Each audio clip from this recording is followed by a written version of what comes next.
A seguir,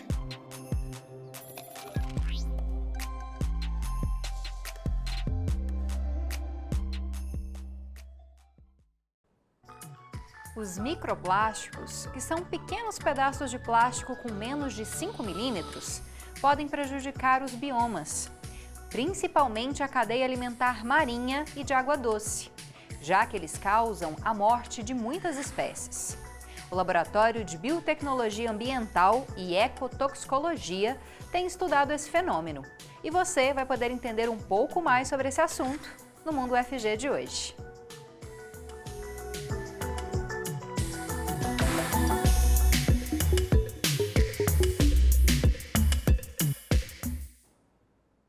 Seja bem-vindo e bem-vinda, você que nos acompanha pela TV UFG ou pela Rádio Universitária 870 AM.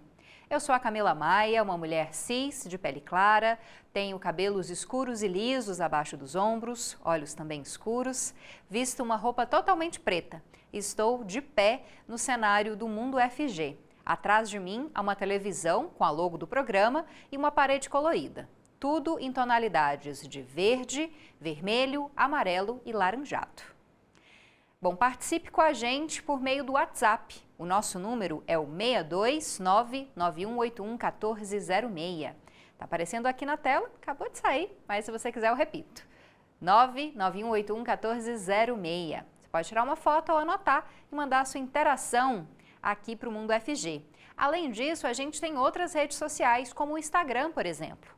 Procura por @TVUFG e lá você pode curtir, comentar, compartilhar o nosso conteúdo e também mandar as suas sugestões, críticas e elogios. Bom, agora eu vou caminhar pelo cenário, me sentar para começar a nossa conversa de hoje. Os nossos entrevistados aparecem em duas telas, que ficam à minha direita. E o primeiro deles é o Tiago Rocha, coordenador do Laboratório de Biotecnologia Ambiental e Ecotoxicologia da UFG. Ele se descreve como um homem de pele clara, com cabelos pretos e barba. E nesse momento está usando óculos. Olá, Tiago, muito obrigada pela sua presença. Boa tarde, Camila. Boa tarde, Cíntia, e a todos que nos assistem. Muito obrigado pela oportunidade e por trazer essa discussão tão importante nos dias de hoje. Bom, ele já cumprimentou a Cíntia e agora é a minha vez. Vou conversar com a Cíntia Harayashiki. Acho que é assim, depois você me corrige, viu, Cíntia? Cíntia Harayashiki, que é doutora em Ciências Ambientais e pesquisadora da UFG. Ela se descreve como uma mulher de descendência japonesa, com olhos pretos e puxados, cabelos pretos, lisos e na altura dos ombros. Olá, Cíntia, também muito obrigada pela sua presença. Boa tarde, Camila, Thiago, boa tarde a todos. Obrigada pelo convite. Sim, tá certo, é Harayashiki mesmo. Que bom que consegui acertar. Então, para a gente começar essa conversa, queria que a gente primeiro tentasse explicar para o nosso público um pouco mais sobre essa temática dos plásticos, né? Falando inicialmente do microplástico, que foi o que a gente citou no começo do programa. Queria que a gente explicasse o que é o microplástico. Eu disse que são pedaços de plástico pequenininhos, né, com menos de 5 milímetros. Mas esses plásticos, eles já são produzidos assim? Esse tamanho tão pequeno é causado pela degradação de um produto maior? Vou começar com o professor Tiago, depois eu passo a palavra para a Cíntia. Professor? Camila, os microplásticos são partículas de plásticos que podem ser produzidas com esse tamanho diminuto para uma determinada finalidade, ou podem ter origem ambiental através da fragmentação de plásticos maiores. Então, para definir um microplástico, nós precisamos de ter pelo menos uma dimensão menor do que 5 milímetros. E pensando nos microplásticos primários, que são esses microplásticos produzidos já em uma escala muito pequena, nós temos diferentes aplicações. Então, por exemplo, várias marcas de pasta de dente ou esfoliantes já produzem microplástico para essa finalidade.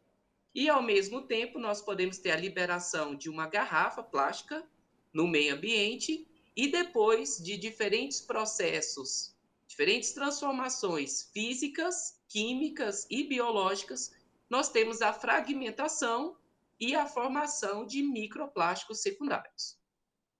Bom, Cíntia, e falando um pouquinho mais, se você quiser complementar também a resposta do professor Tiago, mas falando um pouco mais sobre esses microplásticos. Eles são ainda mais danosos que o plástico num tamanho, né, numa escala maior? A gente discute há muitos anos, né, o tempo que o plástico demora para deteriorar, a poluição que ele causa, tanto no solo quanto nos rios, nos mares, né? O microplástico, ele pode ser considerado ainda mais danoso?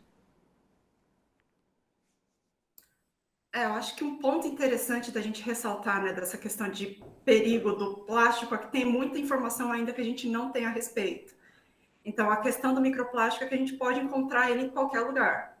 Então, a gente está num momento agora, a gente já está respirando, né? O plástico já fizeram estudos e que demonstraram que existem microplásticos, né, no nosso pulmão, existe microplástico no sangue. Então, mas os efeitos que isso está causando, né, tanto no ambiente quanto nos organismos ou nos humanos, ainda eles estão sendo estudados, né? E também o importante é que existem diferentes tipos de plástico. Quando a gente fala em plástico, é algo muito generalizado. Existem diferentes componentes que podem estar causando diferentes efeitos dependendo do organismo, dependendo do tamanho e assim por diante. Cíntia, e como que esse microplástico vai parar dentro do nosso pulmão, né? Como que a gente consegue respirar? É a partir da liberação desse microplástico em algum ambiente onde nós estamos próximos ou com contato com esses produtos que o professor colocou, né? Como esfoliante, pasta de dente. Explica pra gente, porque parece até uma realidade muito estranha, né? Que a gente respire pedacinhos minúsculos de plástico. O interessante do microplástico é porque a gente encontra microplástico, por exemplo, a nossa roupa. Ela mesma já tem, né? Essas roupas sintéticas, elas são feitas com plástico também. Então, com o uso delas, a gente já está liberando. A gente vai andando, ou a gente lava mesmo, o processo de lavar na máquina, a gente está fazendo essa liberação dos microplásticos, que eventualmente vai para a atmosfera, você vai encontrar na água, você vai encontrar em todos os compartimentos, né, que existe aqui na Terra. Não existe um lugar no mundo que não tem micro ou nanoplástico, que é ainda menor, né, do que o microplástico. Professor Tiago, a Cíntia falou que esses estudos para pensar sobre o impacto disso na nossa saúde estão sendo feitos, mas dá para a gente apontar se se respirar ou se a ingestão desses nanoplásticos pode ser danosa para o nosso organismo, pode causar problemas num futuro, já que a gente sabe que muito provavelmente é um problema de difícil solução, né? Pelo menos nos próximos anos. Muito interessante a sua pergunta, e eu quero retornar primeiro à fala da Cíntia sobre a distribuição desses microplásticos no meio ambiente. Então, nós já temos, né, relatos da presença de microplástico na atmosfera, no ar, no solo e também no ecossistema aquático, tanto nos rios, ecossistema de água doce, quanto de água salgada. E, além disso, como que o ser humano pode entrar em contato com esse microplástico? Então, nós temos alguns estudos já disponíveis na literatura que confirmaram a presença de microplástico na água, até mesmo na água potável. Nós temos a presença de microplásticos também no sal de cozinha, e aí vai muito associado com a forma de extração, de obtenção desse sal. Se eu tenho um oceano contaminado, e aí, consequentemente, eu tenho a presença de microplásticos no sal de cozinha de diferentes países. E depois disso, nós temos a presença de microplástico também em plantas. Então, a liberação de microplásticos no solo pode levar à captura dessas partículas pelas e com isso nós temos o consumo. E uma outra questão é a presença de microplásticos nos frutos do mar e até mesmo nos peixes. Então, se esses organismos conseguem capturar e acumular essas partículas de plástico, nós podemos consumir esses alimentos contaminados e, com isso, ter a ingestão de microplásticos, ok? Em relação à pergunta, Camila, quais são os efeitos? Então, primeiro nós temos a ingestão ou a inalação. Já foi comprovado a presença de microplásticos no sangue, no pulmão e também na placenta humana. O estudo foi conduzido por um grupo italiano, esse estudo com a placenta humana, e isso traz uma série de preocupações sobre o impacto dessas partículas também na saúde humana, além dos seus efeitos na saúde ambiental e nos outros organismos. Nós ainda temos um conhecimento muito limitado sobre a toxicidade dessas partículas para a saúde humana. O que foi reportado para diferentes organismos, situações associadas com uma inflamação e até mesmo um quadro de estresse oxidativo, a produção de espécies reativas de oxigênio, que podem levar ao dano nas células e nos tecidos. Mas, como a Cíntia afirmou, nosso conhecimento ainda é muito limitado. Cíntia, a gente tem um título aqui do nosso programa como uma pandemia, né, dos plásticos. É exagerado falar isso, né? É exagerado a gente dizer que a gente está vivendo um momento de descontrole mesmo dessa substância que foi criada pelo homem, que agora pode estar causando mal não só a nós, mas também a vários biomas, a vários ecossistemas diferentes? Definitivamente não. Né? Quando você para pensar também no ambiente como um todo, né? Existem várias, por exemplo, camisetas que eu já vi o título de Não Existe Planeta B. Então, querendo ou não, a Terra ela é um sistema fechado, não tem para onde ir. A gente está produzindo plástico, esse plástico não está sendo degradado, e ele está indo pro sistema. E ele só está aumentando, ele não está conseguindo ser degradado, e isso pode eventualmente causar um grande problema para os organismos. Eu acho que o maior exemplo disso, na verdade, as pessoas começaram a se tocar um pouco mais quando a gente foi falar do que a gente chama de fauna cativa, né? Quando as baleias começaram a ser encontradas mortas porque estava cheio de plástico no estômago delas, ou os pássaros na mesma situação, né? Ou a tartaruga, né? O famoso caso da tartaruga com o canudinho lá no nariz, foi quando as pessoas começaram a perceber que isso talvez seria um problema e começou a ter um pouco mais desse movimento de, tá, o plástico talvez não seja tão boa ideia assim, né? Não me entenda mal, o plástico ele trouxe muitos benefícios para a sociedade, mas a gente tem que saber utilizar tudo isso de uma forma muito mais consciente do que a gente está fazendo atualmente. Então, sim, ela é uma pandemia e a gente precisa arranjar mecanismos, formas de reduzir esse impacto que a gente está causando no ambiente, porque, querendo ou não, o plástico só está sendo utilizado por nós humanos. A natureza não tem serventia nenhuma para isso, né? Bom, Tiago, voltando um pouquinho atrás, até falei aí da produção, né, do plástico, produto criado por nós, né, e a partir de uma energia fóssil, né? Se não estou enganado, me corrija, professor. Qual que seria a diferença, por exemplo, do plástico para o vidro? A gente tem uma produção muito mais antiga de vidro e a gente não causou esse problema na mesma medida. O vidro é mais fácil de deteriorar na natureza, ele tem uma produção menos danosa que o plástico. Explica um pouco para a gente também sobre isso. E por que, como disse a Cíntia, o plástico foi importante, né, em um momento no desenvolvimento da humanidade? Bom, os plásticos são utilizados em diferentes setores da nossa sociedade. Se eu olhar ao meu redor, eu tenho diferentes plásticos. O meu computador, o celular, a caneta, muito provavelmente o copo ou a garrafa d'água. Então, observe que nós temos os plásticos presentes no nosso cotidiano. Então, atualmente, mais de 390 milhões de toneladas de plásticos são produzidos por ano. E esse dado é de 2021. E nós observamos o aumento crescente na produção e aplicação desses plásticos. E aí eu gosto de enfatizar a questão da pandemia dos plásticos, por quê? Durante a pandemia da Covid-19, nós tivemos uma intensificação do uso dos plásticos. A máscara de proteção facial, o uso de embalagens, principalmente associado com as embalagens de comidas, né, um aumento desse tipo de serviço, os produtos médicos hospitalares, dentre outros. Então, nós intensificamos a produção e o consumo de plástico durante a pandemia. E, de fato, para chamar a atenção da nossa sociedade, é importante caracterizar como uma pandemia. Primeiro, porque a distribuição ela é global, até em locais que nós não temos a presença confirmada do homem, como você tem o transporte por meio da atmosfera, é possível detectar, e isso, de fato, configura uma pandemia devido às suas diferentes consequências. Em relação ao vidro, a comparação é principalmente devida às características do plástico. Em relação à versatilidade, flexibilidade, durabilidade, a resistência térmica, dentre outros. Então, devido a essas inúmeras características, nós conseguimos aplicar os plásticos nos diferentes setores da sociedade. E isso faz com que tenhamos uma produção elevada. E é claro que isso está associado ao nosso modelo socioeconômico.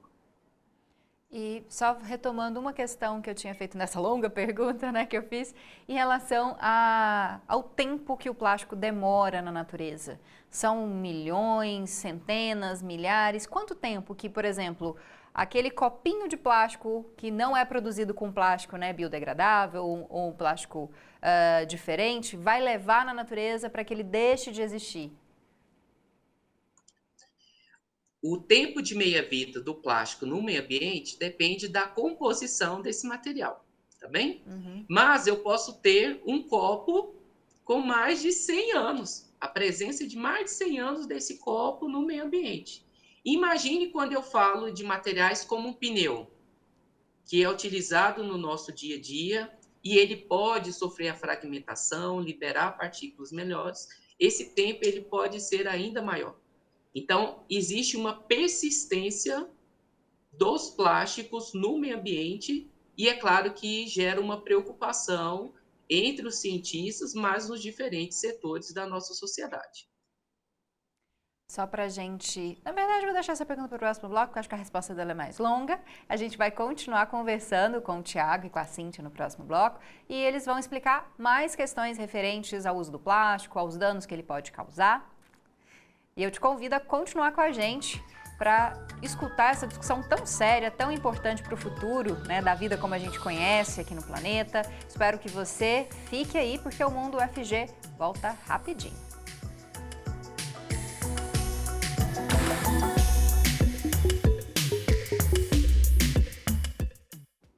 Nenhuma descoberta humana começa sem pesquisa. É ela que faz a sociedade crescer e caminhar, que encontra soluções, promove a evolução de um país, melhora a qualidade de vida das pessoas e garante o futuro. Desde 1981, a Fundação de Apoio à Pesquisa, a FUNAP, trabalha com a gestão de projetos de pesquisa, ensino e extensão, bem como desenvolvimento institucional e inovação tecnológica. Ela atua como um verdadeiro escritório de negócios em apoio à Universidade Federal de Goiás e outras instituições científicas e tecnológicas nacionais, conectando o conhecimento acadêmico à experiência profissional para a promoção do desenvolvimento científico e tecnológico brasileiro. A FUNAP toma decisões baseadas nos princípios fundamentais: transparência, equidade, prestação de contas e responsabilidade corporativa. Traga seu projeto para a Fundação. Acesse o site funap.org.br ou entre em contato pelo telefone 3216-7300. FUNAP, porque grandes ideias precisam de apoio.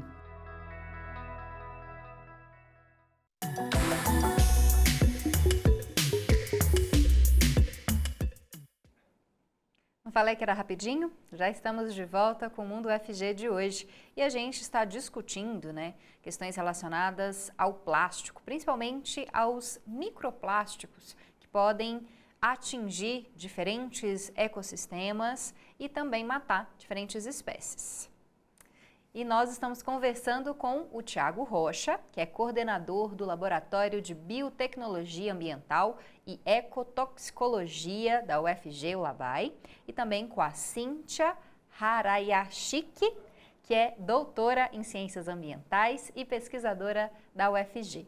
Cíntia, a gente falou sobre os danos causados para o ser humano, mas queria que a gente falasse também desses danos causados em diferentes biomas, principalmente marinhos, também de água doce.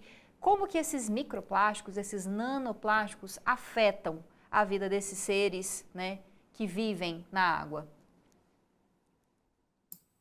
Então, como eu falei anteriormente, né, a questão, né, das baleias e das tartarugas, então disso a gente já sabe que ela pode causar então uma mortalidade nesses organismos, mas também existe a questão quando a gente fala dos micro-organismos, do plâncton, por exemplo, que são organismos que quando você para pensar, você fala, mas é um plâncton, quem se importa com eles? E a questão é muito maior do que isso, porque imagina, uma sacola plástica pode estar obstruindo ali o estômago de uma baleia e matar esse organismo. Um plâncton, ele pode ser capaz de capturar também essas micropartículas e pode acontecer exatamente a mesma coisa com elas. A partir do momento que você fala, mas e daí, né? Eu não como plâncton, você tem que pensar também nos outros organismos da teia trófica. Então, tá, aquele plâncton você não está comendo diretamente, mas outros organismos também se alimentam desse plâncton que eventualmente vai poder ser consumido pelo ser humano. Então, o impacto que a gente tem no ambiente é exatamente em relação a isso. Como eu falei também anteriormente, ainda existem muitas coisas para serem estudadas. Quando você pesquisa, né, sobre microplástico, plástico, poluição no ambiente, é muito comum você encontrar trabalhos sendo realizados na região costeira ao longo do mundo inteiro. Então, a gente sabe, né, de programas que vão nas praias realizar limpezas dessas praias e tudo mais. Mas quando a gente vai, então, um pouco mais para o continente, não tem tanta informação assim a respeito do que está acontecendo com os organismos de água doce, por exemplo. Então, é exatamente esse tipo de pesquisa que eu estou fazendo aqui na UFG. O meu trabalho aqui eu estou trabalhando com molusco, e não só com o que vai acontecer especificamente com o adulto desse molusco. O meu trabalho ele vai além. Então, eu estou tentando verificar os efeitos que está acontecendo nesse adulto e também nas próximas gerações. Será que a gente está impactando só esse organismo específico ou também a geração, segunda, terceira geração desse organismo está sendo impactado pelo microplástico? Então, existem vários tipos de estudo que você pode fazer a respeito. E essa daí é uma das questões que precisa ser respondida. Porque, tá bom, então o organismo vai ter um efeito ou não vai ter efeito imediato, mas de repente na próxima geração você consegue ver. Existem alguns estudos, inclusive, que mostram que, na verdade, existe um impacto na reprodução de diversas espécies aquáticas, né? E muito se sabe também em relação a organismos marinhos, mas pouco se sabe desses organismos de água doce. Cíntia, você fala de impacto em gerações futuras. Não sei se o meu entendimento está correto, mas pode haver algum tipo de alteração genética? Você citou a dificuldade de reprodução. De que forma que um ser, né, que ainda nem existe pode ser afetado por essa pandemia de plásticos? Então, existem alguns estudos que mostram que o adulto, por exemplo, sendo exposto, né, ao longo de um certo tempo, pode afetar os gametas desses organismos, então a reprodução pode ser reduzida. E também para questões de genética, você pode fazer esses outros tipos de estudo, mas como esses estudos, né, em diferentes gerações, eles são muito longos, então a maioria dos estudos são um pouco mais limitantes para essa questão de tempo. Então, por exemplo, essa espécie específica, né, que eu trabalho, que é a Biofallaria glabrata, ela demora da massa ovígera, né, que seria ali o embrião dela, até atingir a fase adulta, demora cerca de 2 a 3 meses. Então, para eu conseguir diferentes gerações, né, dessa espécie, é muito mais fácil do que eu tentar trabalhar, por exemplo, com peixe, que talvez tenha um período reprodutivo ou um período de desenvolvimento muito maior, né? Então, também existem algumas questões de limitações para a gente conseguir fazer esse tipo de estudo. Professor Tiago, como leiga, né, me lembrei de recentemente ter lido que foi encontrado como uma espécie de uma ilha formada por plástico que veio do lixo, né, descartado no oceano e que estaria interferindo na vida de corais. Acredito que era mais ou menos isso. A gente também pode apontar outras questões ligadas não só, né, à ingestão desse plástico, mas também da poluição que ele causa nos ambientes marinhos e de que forma que isso afeta o desenvolvimento de diferentes espécies?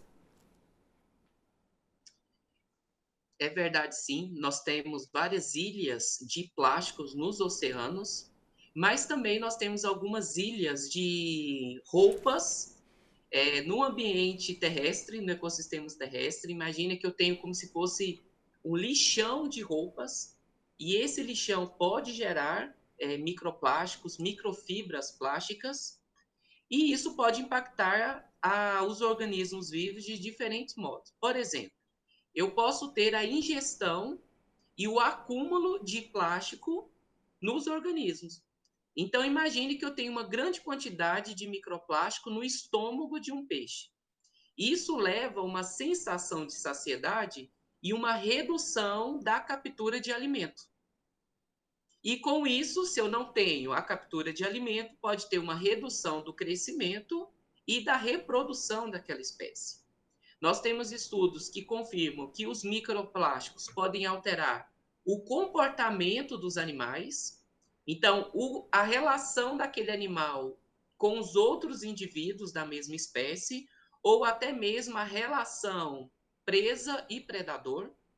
Nós temos estudos que confirmam o efeito desses microplásticos nos embriões de peixes e de outros invertebrados. Então, pode levar à morte dos embriões ou um retardo no desenvolvimento.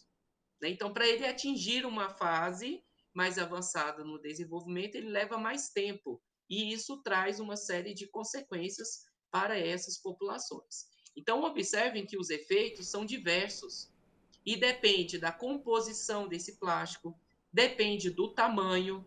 Então, será que eu tenho uma partícula na escala de microplásticos ou de nanoplásticos? E os estudos recentes confirmam que a toxicidade dos nanoplásticos pode ser ainda maior do que a toxicidade dos microplásticos. Professor, nanoplástico é algo que o ser humano seria incapaz de ver, né? Seria incapaz de enxergar. Isso, com os olhos desarmados, sem o auxílio de nenhum equipamento, nós não conseguimos enxergar os nanoplásticos. Mas hoje nós temos vários equipamentos, a microscopia eletrônica de transmissão, por exemplo, que permite a análise dessas partículas. Os microplásticos, para um público de um modo geral, vocês podem pensar no glitter. Nós utilizamos bastante aí durante o carnaval, em momentos festivos. Então, já seria ali numa escala que eu consigo enxergar ao olho nu. No caso dos nanoplásticos, aí sim eu preciso do auxílio de um equipamento robusto o suficiente. Bom, Cíntia, vou te passar uma pergunta, mas se não se sentir confortável para responder também, porque a gente pensa no problema, né, no dano que o plástico causa, mas aí se a gente for tentar pensar um pouco em como mitigar de alguma maneira, né, não vou dizer solucionar, porque acho que seria um pouco irrealista, né, dizer isso, mas como mitigar? A gente reduzir o nosso consumo, a gente procurar por plástico biodegradável, procurar por outras substâncias, diminuir o consumo de sacolinha, por exemplo. O que eu, como ser humano, Camila, posso fazer pensando nesse futuro, né, desses animais, desses ecossistemas e no futuro também da humanidade? É um ponto muito interessante, na verdade, que você acabou de citar, foi exatamente a questão dos plásticos ditos como biodegradáveis. Existe uma grande, na verdade, foi umas 3 semanas atrás, a gente teve um webinar aqui do laboratório, né, está disponível também no YouTube, falando exatamente sobre essa questão da biodegradação, porque a comunidade, as pessoas em geral, não têm exatamente o conhecimento em relação ao que significa exatamente a biodegradação. Quando você vai no mercado ou qualquer outro lugar, você está num restaurante, você recebe ali o canudinho falando biodegradável, você já acha que maravilha, eu estou conseguindo diminuir o meu impacto no meio ambiente porque eu estou utilizando um plástico que é biodegradável, então provavelmente não vai fazer tanto mal assim para o ambiente. E, na verdade, não é exatamente isso que acontece.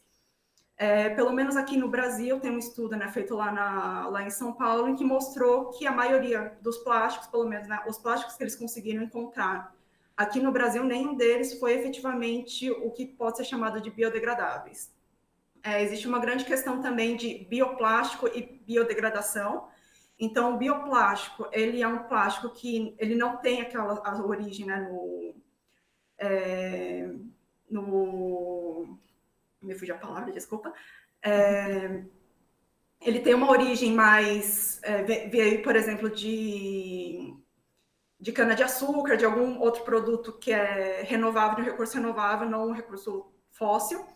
Então, as pessoas já imediatamente pensam que isso daqui seria melhor para o meio ambiente do que utilizar o plástico normal que a gente conhece.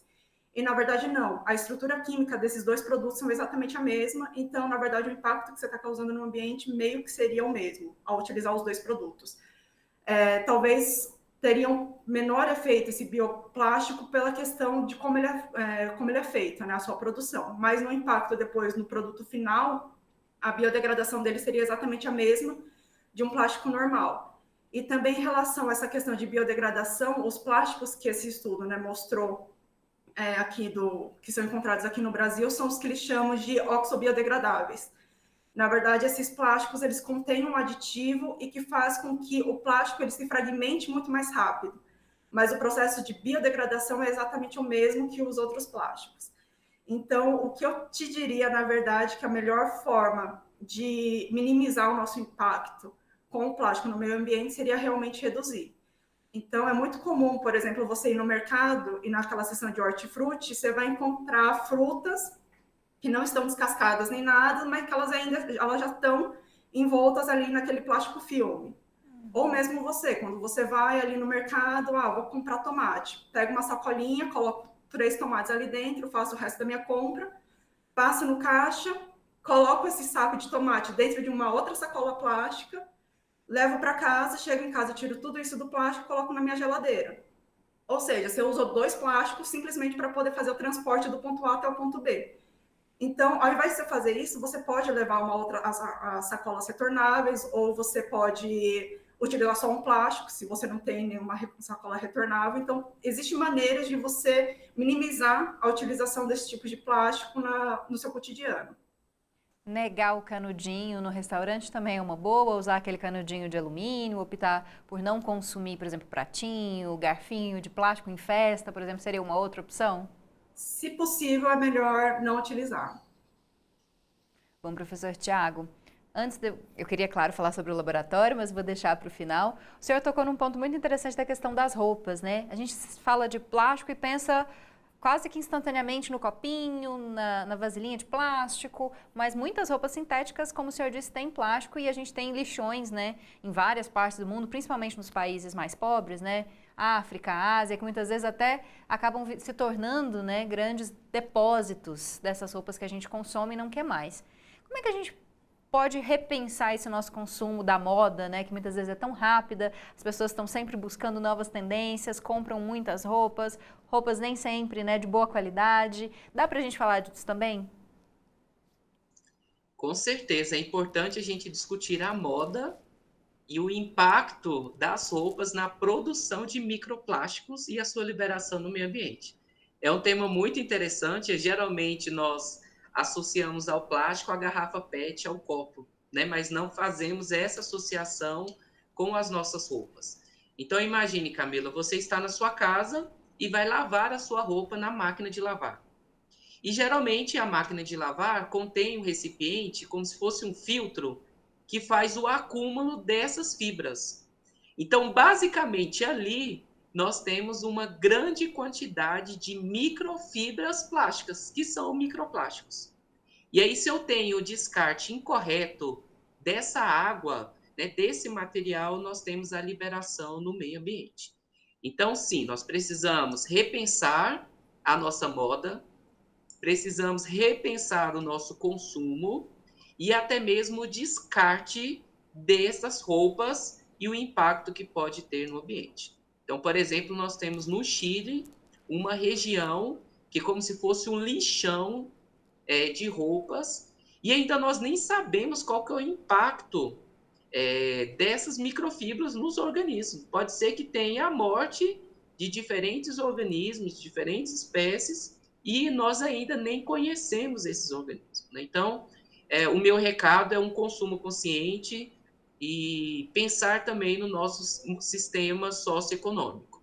De que forma nós conseguimos reduzir o consumo e a liberação dessas partículas. E, ao mesmo tempo, pensar em novas tecnologias, investir em novas tecnologias, investir em pesquisa, em ciência, valorizar as universidades do Brasil, os pesquisadores, para que a gente tenha um desenvolvimento científico e tecnológico pensando na moda, nas roupas que utilizamos no nosso dia a dia. Então, para a gente finalizar, queria falar rapidamente, professor Tiago, sobre o laboratório. Vou até pedir para o TP subir, para eu não correr o risco de errar o nome do laboratório. Laboratório de Biotecnologia... Biotecnologia Ambiental e Ecotoxicologia. Falei certinho, professor? A Cíntia já destacou algumas pesquisas, você também. Mas só para a gente finalizar, né? como que esse laboratório trabalha, qual que é a importância, como o senhor disse, né, do investimento em pesquisa, em ciência e nesse laboratório, no LABAI aqui da UFG. O Laboratório de Biotecnologia Ambiental e Ecotoxicologia se localiza no setor universitário, no Instituto de Patologia Tropical e Saúde Pública, e atualmente nós temos uma equipe muito diversa de estudantes de graduação, de pós-graduação, tanto mestrado e doutorado, e também temos uma equipe de pós-doutorandas. Então, atualmente, a Cíntia é uma pesquisadora no seu estágio pós-doutoral. No laboratório, nós estudamos o impacto das partículas plásticas, tanto de microplástico quanto de nanoplástico, em invertebrados e vertebrados aquáticos.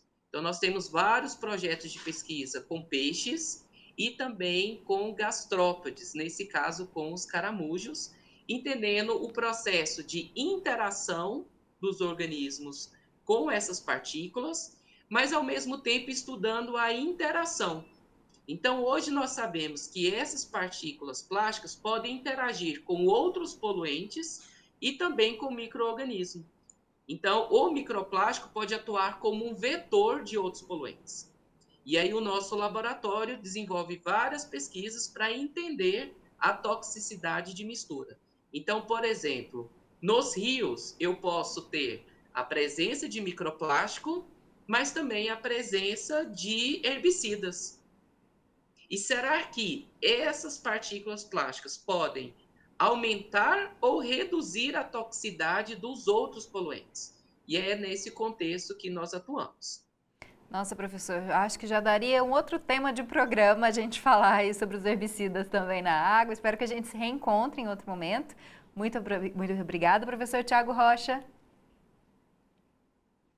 Muito obrigado, Camila. Novamente, parabéns. Agradeço à UFG pela oportunidade e quero dizer que a UFG está de parabéns. Nós temos vários laboratórios, pesquisadores que se dedicam, né, ao estudo dos plásticos e o seu impacto no meio ambiente. Então, fiquei muito feliz pelo convite e o laboratório está de portas abertas, tanto para uma visita técnica, nós recebemos vários estudantes do ensino médio, da educação básica, mas também pelas redes sociais, que é o LABAI _UFG.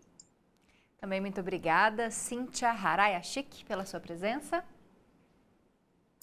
Muito obrigada, Camila e equipe, né, pelo convite. Estamos aqui à ordem, na hora que precisar, é só entrar em contato com a gente lá no laboratório, que precisar a gente ajuda. Então, só lembrando para você que ficou interessado, pesquisar por @labai, com A no final, _UFG, no Instagram, nas redes sociais, para ter mais informações, então, sobre o laboratório. Um ótimo dia para vocês dois e para você aí que está com a gente, não estou dizendo tchau ainda não. Daqui a pouco a gente volta para trazer mais informações sobre a Universidade Federal de Goiás.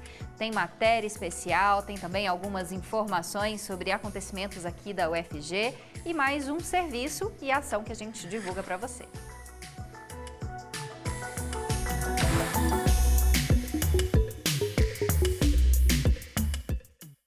Uma história construída por mãos que cuidam e ensinam só poderia resultar em atenção e conhecimento para toda a população. A Fundação de Apoio ao Hospital das Clínicas, Fundac, desenvolve desde 1998 um trabalho de excelência que garantiu a manutenção e prestação de serviços no Hospital das Clínicas em momentos importantes da história do HC. Hoje, por meio do corpo de profissionais competentes, a Fundação gere unidades municipais de Goiânia e também estaduais, voltadas para os usuários do Sistema Único de Saúde, o SUS, todas elas consideradas de ponta pelos usuários. Além disso, a Fundac realiza a cogestão e também o incentivo e financiamento de pesquisas, atividades de extensão e ensino, junto aos professores, técnicos administrativos e alunos dos mais variados cursos da área da saúde da Universidade Federal de Goiás. O trabalho da Fundação é baseado em 4 pilares: transparência da gestão,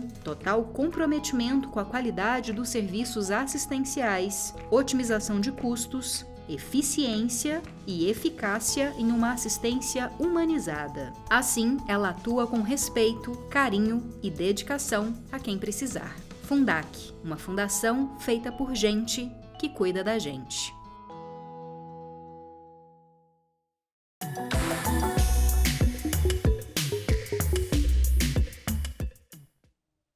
O programa de hoje já está de volta. E agora você confere uma reportagem que mostra um grupo de dança inclusiva, que conta com a participação de integrantes com síndrome de Down. Veja na matéria do Igor Rodrigues. Além de gerar benefícios para a saúde do corpo, a dança pode contribuir para a socialização e inclusão das pessoas. A atriz e bailarina Tainara Tré Correia é um exemplo disso.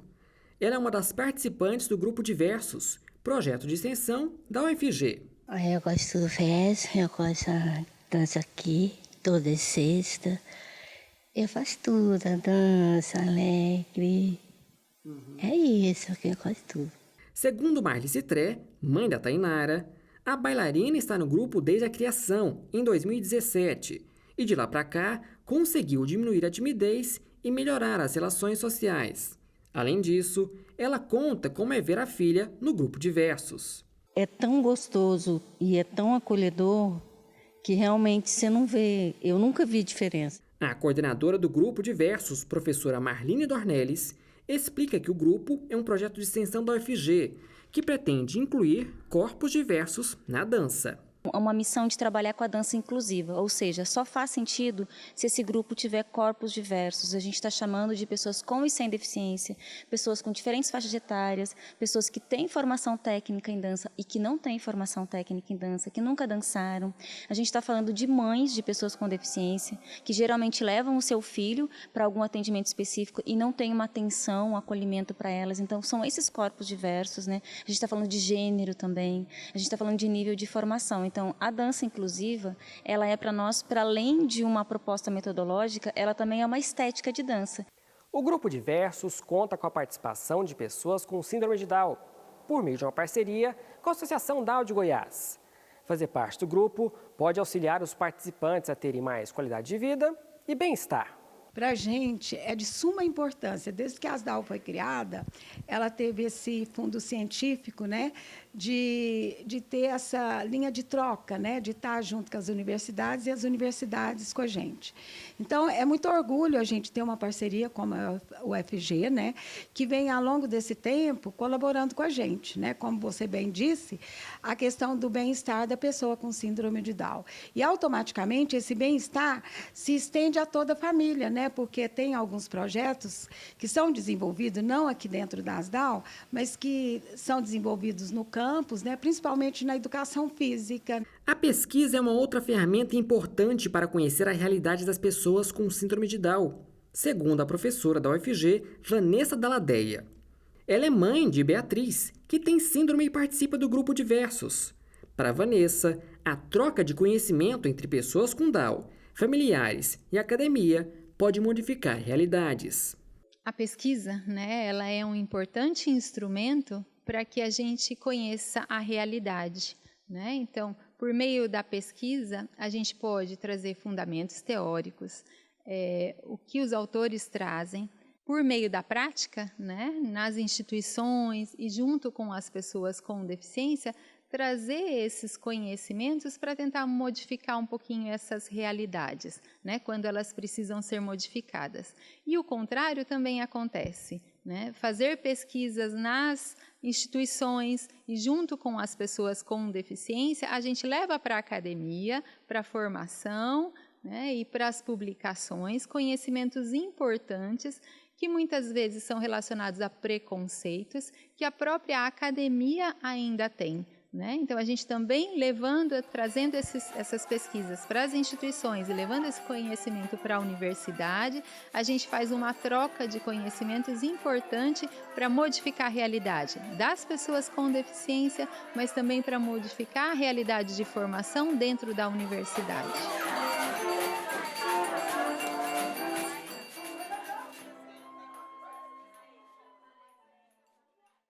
E a gente muda um pouquinho de assunto para te apresentar uma ação da Universidade Federal de Goiás que tem a ver com passarinhos. Que tal observar pássaros em horas livres? Conheça o grupo de observadores de aves da UFG, Oia Passarinhar.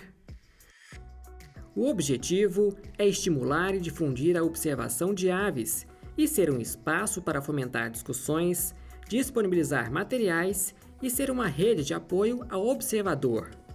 O grupo é aberto à comunidade interna e externa ao UFG. Você pode participar como membro ou apenas frequentar os encontros e atividades.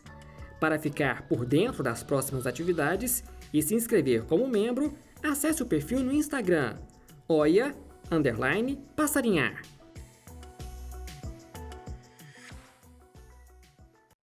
E para encerrar o nosso programa de hoje, o Igor retorna com informações sobre a Universidade Federal de Goiás. Olá para você que acompanha o Mundo UFG. Sou Igor Rodrigues, um homem jovem, negro de pele clara, com cabelos escuros e curtos. E agora, a gente vai conferir as últimas notícias sobre a Universidade Federal de Goiás.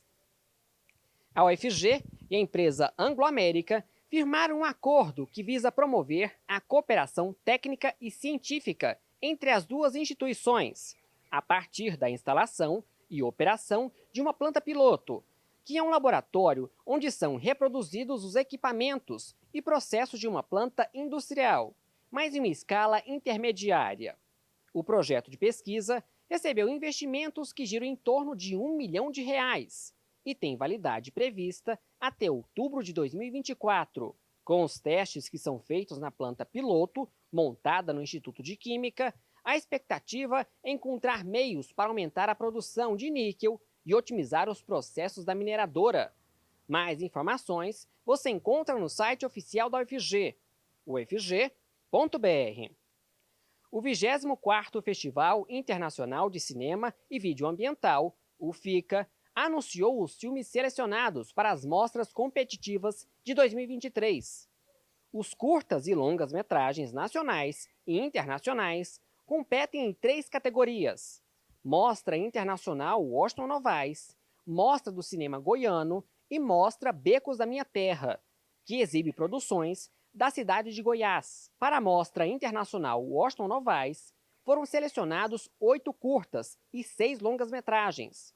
Das 8 produções brasileiras, 3 são goianas.